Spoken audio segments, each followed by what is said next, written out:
দিনহাটায় তৃণমূল কংগ্রেস প্রার্থী উদয়ন গুহ তার ছেলের সঙ্গে পুলিশের তর্কাতর্কি দেখুন।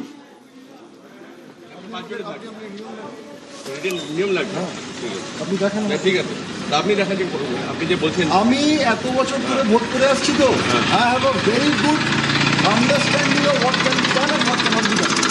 ঠিক আছে, if you do not have an understanding, please show me the circular that after even 100 meters there cannot be people standing outside.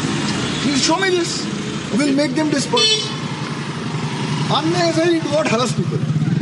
I'm not.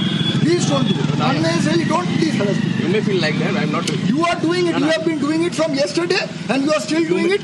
You have every right to think like that. Please show me the circular. I am nothing. Sir, please show me. Okay. And then let's Okay. Wait a minute.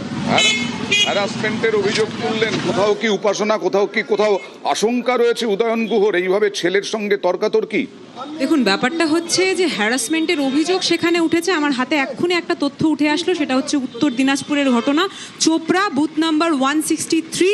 সেখানে আমরা দেখতে পাচ্ছি যে কিভাবে CRPF 3 জন মহিলাকে হেনস্থা করেছে এবং সেই তথ্য আমাদের কাছে উঠে এসছে। এবং শুধুমাত্র তাই কেন, তার পাশাপাশি সেই 3 জন মহিলার থেকে একজন ইজ গুরুতরভাবে আহত, মানে she is already having a head injury. শুধুমাত্র তাই নয় দাদা, তার পাশাপাশি পশ্চিম মেদিনীপুর 118 নম্বর বুথ, সেখানেও আমরা শুনতে পাচ্ছি যে কিভাবে তৃণমূল পার্টি অফিসে ঢুকে তার পরবর্তীতে সিআরপিএফ এর বিভিন্ন প্রতিনিধিরা সেখানে উপস্থিত থাকা বিভিন্ন লোকজনদের গায়ে আঘাত করেছে, তাদের গায়ে হাত দেওয়া হয়েছে।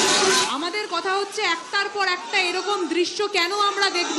আজকে যখন ভোট চলছে তখন বিভিন্ন তথ্য আমাদের কাছ পর্যন্ত উঠে আসছে। কিছুক্ষণ আগে আপনাদের চ্যানেলেই দেখছিলাম যে কিভাবে বিভিন্ন জায়গায় ইভিএম কাজ করছে না। কেন্দ্রীয় বাহিনীর বিরুদ্ধে যে অভিযোগটা, সেই অভিযোগটা গত দুদিন ধরেই উঠে আসছে। আবার এখানে তৃণমূল দাবি করলো মারধরের। আমি পলাশের কাছে এবং প্রদীপদার কাছে আসবো, তবে একটা ছোট্ট ব্রেক নেওয়ার সময় হয়ে গেছে। ব্রেকের পরে ফিরে আসছি আবার বাংলার কুরুক্ষেত্রে।